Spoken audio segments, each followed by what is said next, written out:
Mousam prince ৱৰ্ল্ডৰ অন্য এটি ভিডিঅ'লৈ আপোনালোক সকলোকে স্বাগতম জনাইছোঁ। পাঠ কৰিব লৈছোঁ এটি স্বৰচিত কবিতা, নাম নাৰী হোৱা সংগ্ৰামী। মামৰে ধৰা তৰোৱাল ধৰাবলৈ, দঁতাল হাতীৰ উঁয়ে খোৱা হাওদা বিচাৰি, আধা লিখা দস্তাবেজ সম্পূৰ্ণ কৰিবলৈ তুমি নাই আজি। মৃত্যু বিচাৰি কলমক সংগী কৰি তুমি দি যোৱা অসম মাতৃক সমাজ। তিৰোতা মতা নহ'লে আধৰুৱা নহয়, তুমি শিকোৱা উজ্জ্বল বুদ্ধিৰে।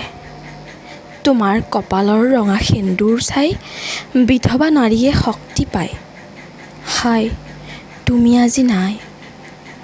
ভমকা ফুলীয়া শাৰীৰ আঁচল তোমাৰ, যেন আকাশত এচমকা তৰাৰ মিলন। বগা সাজযোৰ খুলি থোৱা নাৰী, তুমি নহ'লেও ৰঙীন চাৰ্ট পেণ্ট পিন্ধিবই তোমাৰ পুৰুষে। সুগন্ধি আঁতৰ লগাই অহিন নাৰী জোকাবই তেওঁ তোমাৰ পুৰুষজনে। তুমি নহ'লে নাৰী হোৱা সংগ্ৰামী, স্বাৱলম্বী, আত্মবিশ্বাসী। জীৱনত সকলো হেৰালেও কলম ল'বা তুলি, ঠিক আকাশী ৰামধেনু মামণি বাইদেউৰ দৰে। ধন্যবাদ।